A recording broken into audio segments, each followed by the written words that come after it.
नमस्कार दोस्तों, बहुत बहुत स्वागत है आपका एग्ज़ाम गुरुजी के वीडियो क्लासेस में। और जैसा कि एग्ज़ाम गुरुजी में जो असिस्टेंट प्रोफेसर के हमारे यहाँ जो इंटरव्यू गाइडेंस प्रोग्राम चल रहे हैं और काफ़ी सारे सब्जेक्ट्स के हो गए हैं। सोशोलॉजी का हमारा एंडिंग में था, सोशोलॉजी के वहाँ इंटरव्यूज़ भी स्टार्ट हो गए हैं। तो अभी क्या हुआ कि जो अगले विषय हैं, विशेष तौर से इकोनॉमिक्स वाले छात्रों में कई चीज़ों को लेकर के कन्फ्यूज़न है। हमारे यहाँ लगातार कॉल आ रहे हैं। ठीक है, लगभग 40-45 छात्र हैं जिन्होंने हमारे यहाँ से अभी सोशोलॉजी में मॉक इंटरव्यू दिए और बाकी के डेली वाले अलग। लेकिन जो इकोनॉमिक्स के हैं हमारे यहाँ जिनके मॉक लगभग एक राउंड हो चुके हैं, डैप भी उनका हो चुका है, तो बार बार कॉल आ रहे हैं कि सर काफ़ी सारे मतलब डाउट्स हैं उनके। डाउट्स होने के कारण है। ठीक है, तो आज की ये जो क्लास है उन डाउट्स को पूरा का पूरा जो आप लोगों के क्वेश्चंस हैं, क्योंकि वही क्वेश्चंस बहुत सारे लोगों के मन में होते हैं जिन्होंने हमारे यहाँ प्रोग्राम नहीं ज्वाइन किया, उनके मन में भी होते हैं, जिन्होंने किया वो तो है ही। तो हम एक एक स्टूडेंट्स को या एक एक छात्र के वो डाउट्स क्लियर करें। इससे अच्छा हमने ये समझा कि एक उस पर क्लास ले ली जाए ताकि ओवरऑल सबके डाउट्स क्या हो जाए, क्लियर हो जाए। ठीक है, एक एक छात्र का डाउट क्लियर करना कई बार संभव नहीं होता है। जब छात्र ज़्यादा हो जाए तो और दिक्कत जाती है। तो आने वाले जो छात्र हैं उनके लिए भी है, जो हमारे यहाँ जो ज्वाइन है वो प्लस जो नहीं है उनके लिए। ठीक है, तो ये सभी लोगों की क्लास है। तो क्या है कि कुछ छात्रों के मन में जो एक डाउट है वो इस चीज को लेकर के है कि जो डेफ, पहला डाउट जो है डेफ, सबसे ज्यादा प्रश्न हमारे ये है कि सर जो डेफ है वहाँ पे विशेष तौर से ये प्रॉब्लम गई है फिजिक्स के बाद से। जब फिजिक्स के इंटरव्यू हुए तो वहाँ पे जो डेफ मंगाया गया था, दोनों मंगाए गए थे, लेकिन वहाँ पे जो उनका ये कहना है कि जो डेफ में क्वेश्चंस पूछे जा रहे हैं वो किस पे पूछे जा रहे हैं, ज्यादातर पुराने वाले डेफ पे पूछे जा रहे हैं, नए वाले डेफ से क्वेश्चंस नहीं आ रहे। तो मैं एक बात बोल दूं, स्पष्ट कर दूं यहाँ पे कि जो आप लोगों का डेफ है नया वाला, ठीक है, और इसके अलावा आप लोगों का पुराना है, तो डेफ 1 और डेफ 2, ठीक है, इसमें अंतर जो ये डेफ 2 जो आपका लाया गया था वो इसलिए लाया गया था कि उसमें कुछ विवाद हुए थे इंटरव्यू को नंबर को लेकर के पिछली बार, इसलिए डेफ 2 लाया गया। आप सभी लोग, कुछ लोगों के जो इंटरव्यू दे देते हैं और बाहर आते हैं, आपने उनको अंतिम सत्य मत माना करें। ये मैं शुरू से बोल रहा हूँ, जिन लोगों के भी हमारे यहाँ आ रहे हैं, क्योंकि जो हमारी टीम आप कॉल उठाती है उसका हर छात्र का ये डाउट क्लियर कर पाना उतना संभव नहीं होता। मैं बार बार बोल रहा हूँ, थोड़ा धैर्य रखिए।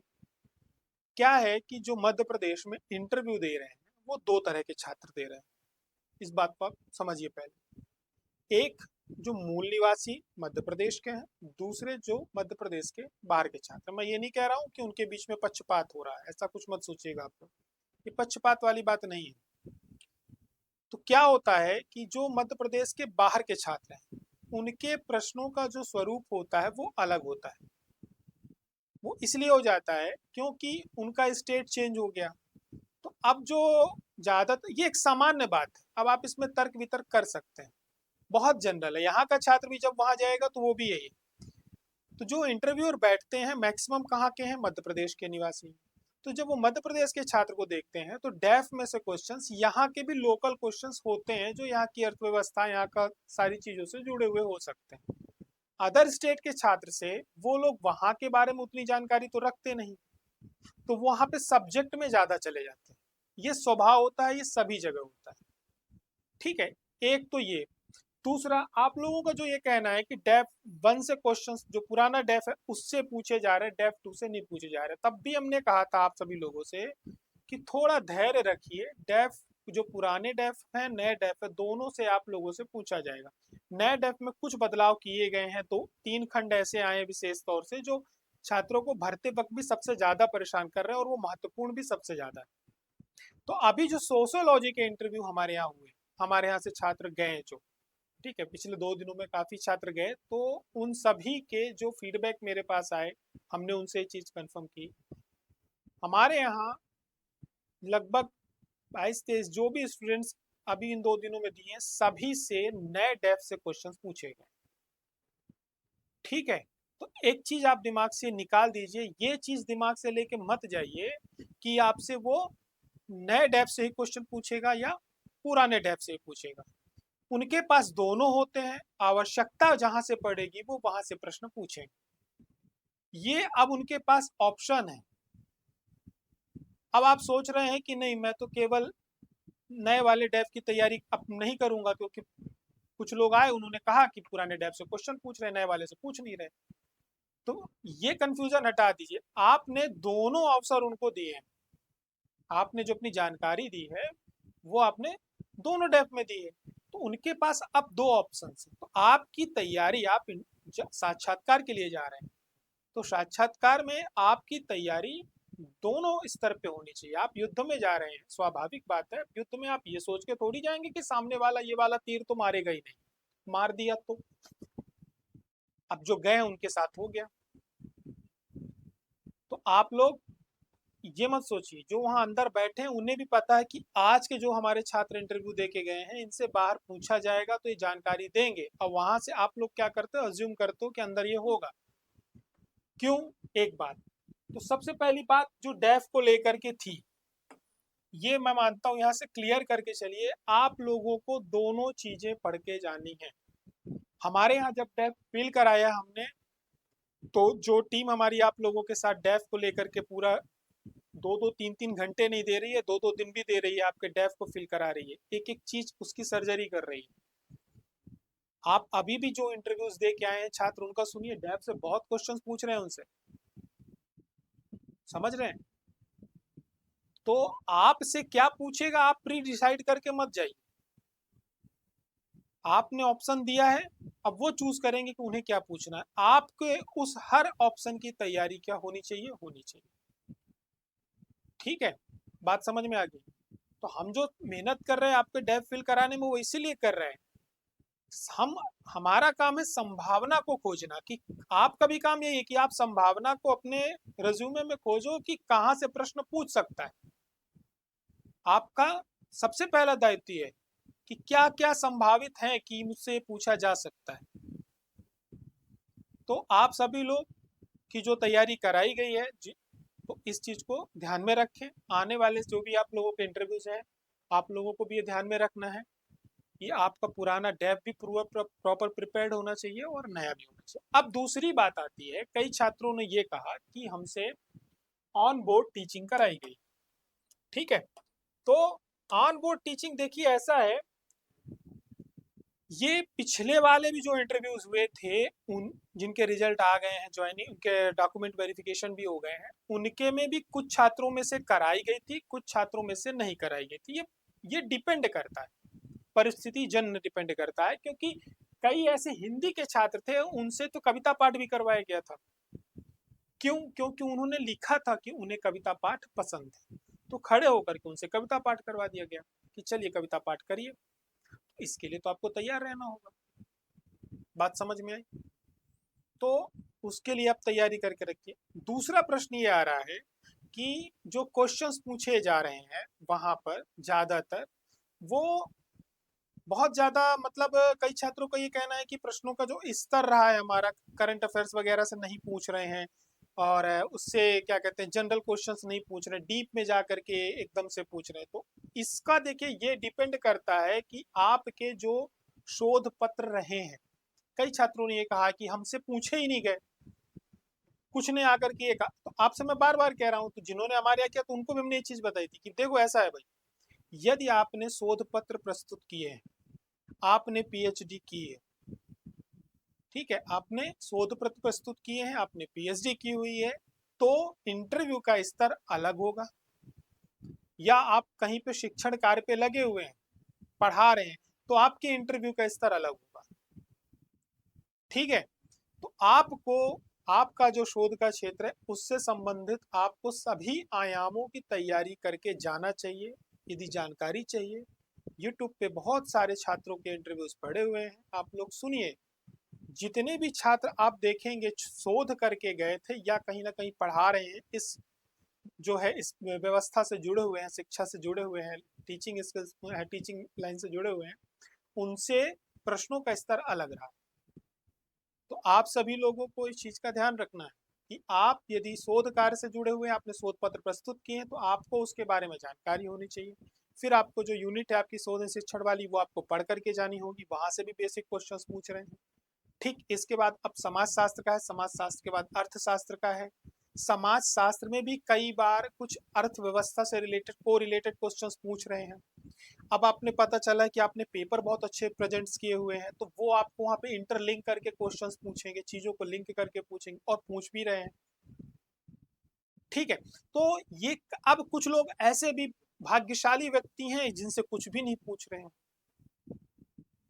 तो आप ये निर्धारित करके दिमाग में मत बैठिए कि मैंने देख लिया कि फलाने व्यक्ति से कुछ नहीं पूछा तो मुझसे भी नहीं पूछेगा, क्योंकि ऐसे छात्र भी गए हैं जिनसे उन्होंने ये सारी उनकी पूरी प्रॉपर तरीके से पुछाई करी, क्वेश्चंस पूछे। तो हमें इस चीज का ध्यान रखना। तीसरी बात क्या कि आपके डैफ में या नए हो पुराने, यदि आपके उसमें शोध पत्र जैसी कोई चीज है, पीएचडी आपके में है, आपने पेपर प्रेजेंट किए चाहे वो किसी भी स्तर के रहे, तो आपको वो सब्जेक्ट आपका वहां पे एक तो कंप्लीट होना चाहिए।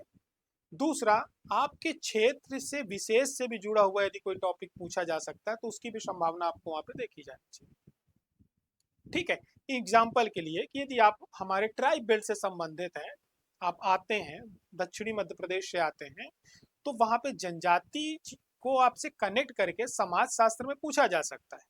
क्यों पूछा जा सकता है? क्योंकि जो आपकी आखिरी यूनिट है 10th यूनिट वो ट्राइब्स की है, उसमें आपके जनजाति से जुड़ी हुई, उसमें जनजाति है ही आपके सिलेबस में, आप मना भी नहीं कर सकते क्योंकि पेपर आपके फर्स्ट में भी रही। पर समाज शास्त्र में, अर्थशास्त्र में तो वो जुड़ा हुआ है आपसे, तो आपसे पूछा जा सकता है उनके समाज के बारे में। कई लोगों से पूछा गया है ट्राइब से, कुछ लोगों से नहीं पूछा गया लेकिन कुछ से पूछा गया है, ट्राइब से रिलेटेड क्वेश्चंस पूछे गए हैं, उनकी सामाजिक व्यवस्था के बारे में पूछा गया, उनके लिए योजनाएं क्या चल रही हैं उनसे वो पूछा गया है। समाज शास्त्र में बहुत सारे छात्रों से पूछा गया है, हमारे यहाँ से जो आपसे गए थे तो उनसे तो पूरा का पूरा प्रॉपर तरीके से क्वेश्चन पूछे, पूरा का पूरा ट्राइब पे डिपेंड, पूरा इंटरव्यू उनका फोकस्ड हो गया था। ठीक है, तो ये चीजें आपको क्या करके रखनी, ध्यान में रखनी। इसी प्रकार से यदि आप अर्थशास्त्र से जुड़े हुए हैं तो आपको अर्थशास्त्र में जो टर्मिनोलॉजी होती है, शब्दावलियां होती हैं, चाहे वह बजट की हो चाहे वह जीएसटी की हो, जो टर्म्स इस समय चल रहे हैं उनकी शब्दावलियां आपकी क्या होनी चाहिए, प्रिपेयर्ड होनी चाहिए। इस बात का आपको ध्यान रखना है। यदि आप मध्य प्रदेश के मूल निवासी हैं तो आपका मध्य प्रदेश, आपका विशेष तौर से आपका क्षेत्र स्ट्रांग होना चाहिए। यदि आप मध्य प्रदेश के बाहर से हैं तो आपका विषय बहुत स्ट्रांग होना चाहिए, क्योंकि अब आप पता चल रहा आप हरियाणा के पलवल से हैं तो उन्हें हरियाणा के पलवल की उतनी जानकारी नहीं है, तो वो पलवल के बारे में बात नहीं करेंगे, वो साइड रखेंगे। अब आपका 15 मिनट पूरा आपके विषय में फोकस्ड हो जाएगा, अब वो वहां से ज्यादा प्रश्न पूछने की क्या करेंगे, प्रयास करेंगे। ठीक है, इसी प्रकार से इकोनॉमिक्स की बात हो रही है। अब आप कहोगे सर कि मैं तो वहां से आया हूँ, राजस्थान से आया, तो आपसे राजस्थान की अर्थव्यवस्था के प्रश्न वो नहीं पूछेंगे, वहां का आर्थिक सर्वेक्षण, वहां का बजट, ये सब नहीं पूछेंगे, वहां की योजनाएं नहीं पूछेंगे। क्यों पूछेंगे? वो आपसे सीधे आकर के बात किस पे करेंगे? फिर आपका पूरा फोकस इंडियन इकोनॉमी में हो जाएगा, या आपके जो पेपर आपने प्रेजेंट किए होंगे इकोनॉमिक्स में, या आपने जिस पे शोध किया, फिर आपने पीएचडी का जो टॉपिक रहा उस पे पूछ लेंगे, कोरिलेट करने का प्रयास करेंगे। और इंटरव्यू का जो अब स्तर है वो अब उठेगा। क्यों उठेगा? शुरुआती के 1-2 दिन क्या होता है वो उस स्तर पे नहीं होता, लेकिन अब उठेगा क्योंकि अब इकोनॉमिक्स, सोशियोलॉजी, फिर आपका पॉलिटिकल साइंस, ये ऐसे विषय हैं कि इनमें प्रश्नों की बहुत भरमार है। और यहाँ ये एक ऐसा विषय क्षेत्र है जिस पे आपके वर्तमान में जो आयोग के मेंबर्स हैं वो लगभग लोग इन सब्जेक्टों से अवेयर हैं, तो वो भी इससे जुड़े हुए प्रश्न आपसे पूछ सकते हैं।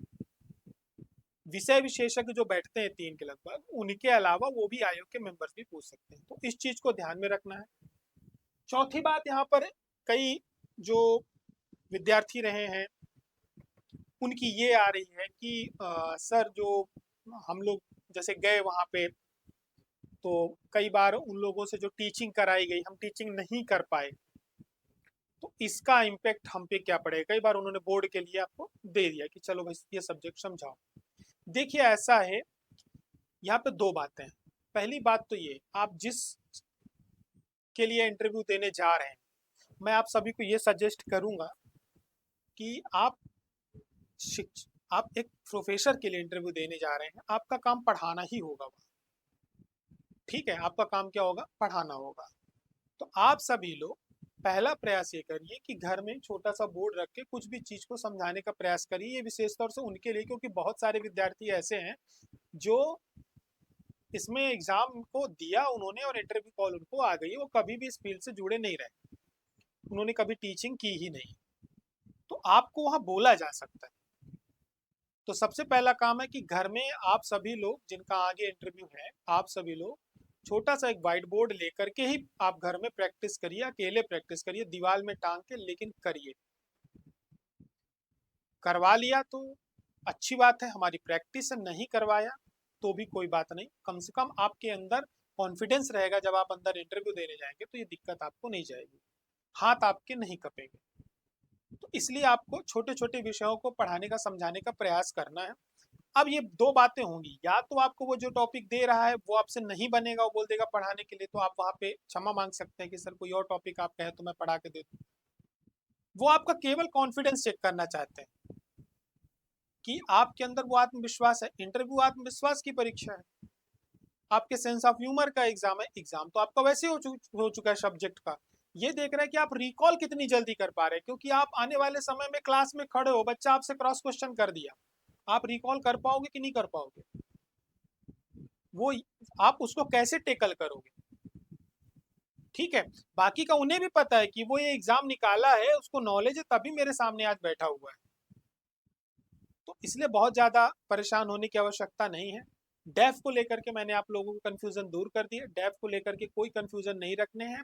पहले और दूसरे डेफ दोनों से क्वेश्चंस पूछे जा रहे हैं, कुछ लोगों से पुराने से पूछ लिया, कुछ लोगों से नए से पूछ रहा। विशेष तौर से जो अदर स्टेट के छात्र हैं उनसे पुराने डेफ से क्वेश्चन पूछे गए, जो पुराना डेफ था उनका, यहाँ वालों से नए डेफ से क्वेश्चन पूछे जा रहे हैं। दूसरी बात, आप सभी को मध्य प्रदेश जिनका कहना है कि सर नहीं पूछा जा रहा है, तो आप लोग इंटरव्यूज देख लीजिए, यूट्यूब पे डले हुए हैं, एमपी के क्वेश्चंस पूछ रहे हैं, आपके क्षेत्र विशेष के प्रश्न पूछ रहे हैं। डिपेंड करता है कि आपने जो सेकंड डैप भरा है उसमें आपने हॉबी क्या डाली है, आपने अपने कुछ विशेष रुचियां क्या डाली हैं, इसके अलावा आपने अपने इस क्षेत्र विधा में क्यों आना चाहते हैं वो कारण क्या डाले, कोई विशेष योग्यता सामाजिक कार्य में रही है आपकी तो वो डाला। यदि ये चार पांच चीजें डाली तो वहां से बहुत सारे प्रश्न बनते हैं, उनको वहां पे पूछा जा रहा है। चौथी बात टीचिंग को लेकर के है, तो टीचिंग की आपको प्रिपरेशन करनी पड़ेगी, क्योंकि आप इंटरव्यू ही इसका देने जा रहे हो।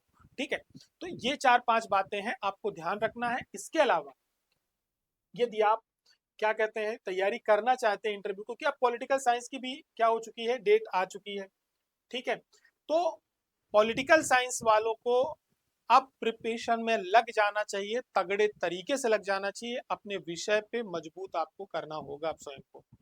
उसके लिए देखिए, एग्जाम गुरुजी में भी चल रहा है प्रोग्राम हमारा ये है कि यदि आप इंटरव्यू की प्रिपरेशन करना चाहते हैं तो हमारे यहाँ जो इंटरव्यू गाइडेंस प्रोग्राम चल रहा है, इसमें हम सबसे ज्यादा जो आपको समय दे रहे हैं वो डेफ फिलिंग में दे रहे हैं। 1 से 2 दिन का इसमें समय लगता है। जिन्होंने हमारे यहाँ प्रोग्राम ज्वाइन किया हुआ है आप उनसे फीडबैक ले सकते हैं इत्मीनान से। डेफ फिल कराने में हमने उनको प्रॉपर टाइम दिया है, 1 से 2 दिन का समय दिया है, इत्मीनान से डेफ फिल कराया, क्योंकि पूरे आपके इंटरव्यू की नींव या कहीं जान ये। इसके बाद आपका एक ऑनलाइन मॉक होता है। ऑनलाइन मॉक में हम क्या करते हैं, ऑनलाइन मॉक में आपका डेफ फिलिंग के बाद हमारा काम ये होता है कि आप ऑनलाइन मॉक के दौरान आपका फेस का एक्सप्रेशन क्या था, बहुत जरूरी है। कई बार क्या होता है ना कि आप इंटरव्यू देने जाते हो, आपको ऐसा लग रहा होता है कि मेरे फेस के एक्सप्रेशन सही, आप इंटरव्यू देने के 4 दिन पहले आ जाओगे, कहोगे एग्जाम गुरुजी में सर मेरा एक मॉक करा दीजिए, ठीक है भैया ले लो। अब ये बताओ यार, आप परसों आपका इंटरव्यू है 22 तारीख को, आप 19 तारीख को मेरे पास बैठे हो 18 को, 3 दिन में आपके जीवन में मैं क्या बदलाव ला दूंगा कि आपके चेहरे की रंगत बदल जाएगी। एक ही चीज है जो बदल सकती है, रिजल्ट। ठीक है, बाकी का कितना भी भरसक प्रयास करूं, परीक्षा है तो मैं आपके एक्सप्रेशन तो इतनी जल्दी चेंज नहीं कर सकता। अब आपको लगता है कि आप इंटरव्यू, 2-3 समस्याएं बहुत जाती है हमारे यहाँ जो मॉक देते हैं, मैं सबसे ज्यादा 2 समस्याएं मैंने देखी जो ऑब्जर्व करी। पहली, उत्तर दे रहे होते हैं फेस का एक्सप्रेशन वही सेम होता है, यानी बोलते हैं ना कि दुखी है तो दुखी में ही आंसर दे रहे हैं, आंसर सही दे रहे हैं, पर चेहरे का भाव भाव उनका दुखी का ही है, डरा है, दुख है। ठीक है, चिंता व्यक्ति की बर्बाद होने का मूल कारण है। तो चिंता वाला चेहरा रहता है। दूसरा, नहीं आती तो एकदम से मना कर देंगे, आती तो ऐसा फर्राटेदार गाड़ी चलाएंगे क्यों। अब कई बार, अच्छा अब आप कहोगे सर ये आप ये क्यों, ये इसलिए होता है हमें आभास नहीं होता कि हमारी जो स्पीड है बोलने की, या सामने वाले को जो हम उत्तर दे रहे हैं वो स्पीड में ज्यादा दे रहे हैं, हम सामने वाले को बुरा लग रहा है, वो आवाज ऊंची है, क्योंकि सामने बैठे 4-5 जने कौन है, प्रोफेसर है, जरा सी बात में मास्टर का ईगो हर्ट हो जाता है। आपने जहाँ ऊंचा बोला उसका यहाँ दुख गया कि यार ये कैसे बात कर रहा है मेरे से, बात नहीं कर रहा, उसकी भाषा ऐसी है। एक सज्जन व्यक्ति बैठा हो सामने हरियाणा गा करके इंटरव्यू दे दे, तो वो तो दिल से ही ले लेगा कि इसने मेरे बोल कैसे दिया। तो यही होता है वहाँ।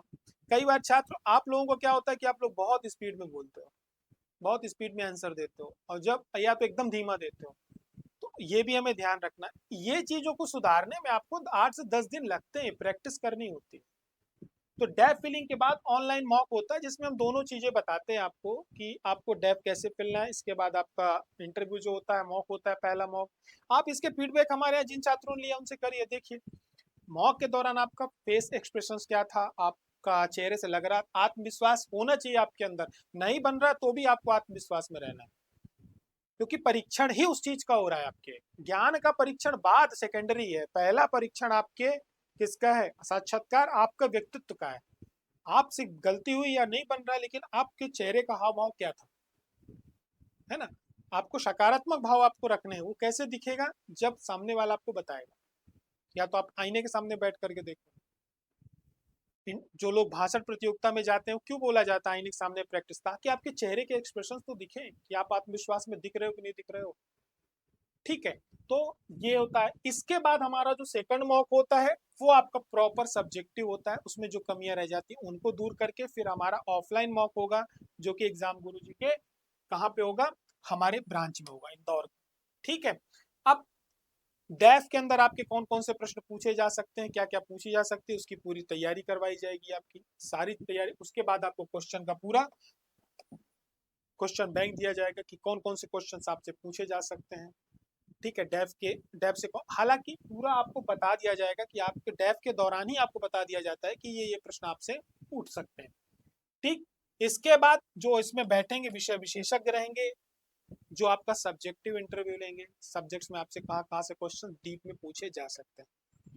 तो तैयारी आपकी पूरी होती है, और ये आज भी मैं बोल रहा हूँ, तैयारी एक दिन में नहीं होती। तैयारी करने के लिए आपको कम से कम नहीं तो महीनों लग जाते हैं।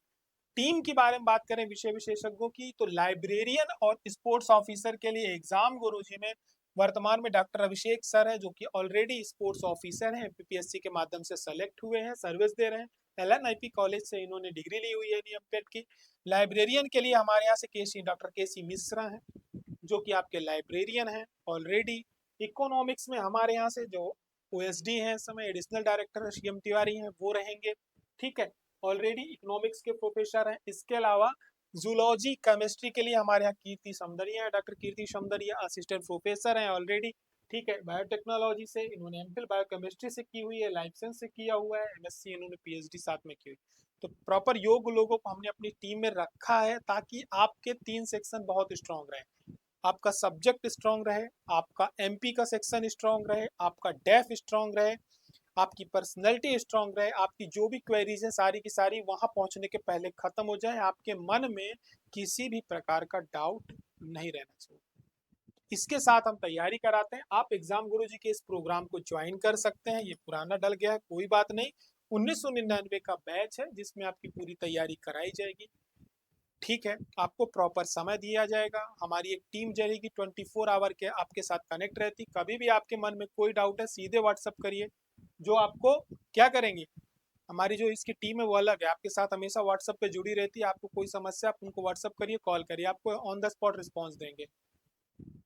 तो आप सब क्या कर सकते हैं, इसमें किसी भी प्रकार का मने आपको लगना चाहिए कि हाँ हमारे साथ कोई हमारी तैयारी कराने वाला व्यक्ति है, इस प्रोग्राम को ज्वाइन कर सकते हैं। एग्जाम गुरुजी का जो नंबर है 8878445543 में इस वीडियो के नीचे भी मिल जाएगा, आपको उसमें व्हाट्सएप करना है, आपको जानकारी मिल जाएगी। या एग्जाम गुरुजी का ऐप डाउनलोड करिए, वहां से भी आप उस कोर्स को परचेज करके ज्वाइन कर सकते हैं। आपके पास कॉल आ जाएगी, आपकी डिटेल्स ले ली जाएंगी। ठीक है, तो मेरा ये कहना है, डाउट दिमाग में मत रखिए, कंफ्यूजन मत रखिए। यूट्यूब में जो आपके इंटरव्यूज चल रहे हैं उनसे अज्यूम मत करिए, उसके एक किसी इंटरव्यू से आप ये डिसाइड मत करिए कि आपके साथ ये होने वाला है। संभावनाएं देखेंगे आप, जब सभी के इंटरव्यूज देखेंगे उस दिन के, तो सब में आपको अलग अलग चीजें मिलेंगी। और एक बात मैं कॉमन बता दूं, सब कुछ डिपेंड करता है कि आप जब वहां जाते हैं परिस्थितियों पे, कि आप पे क्यों, अब आपको कल्पनाओं में रहना कि भाई मेरे साथ क्या क्या हो सकता है, उसके लिए हमें क्या करनी होती है, तैयारी करनी होती है। ठीक है, तो तैयारी आशा करता हूँ आप सभी की अच्छी चल रही होगी। हमारी और आपकी मुलाकात फिर होती है, तब तक के लिए अपना ध्यान रखें। जय हिंद, जय भारत।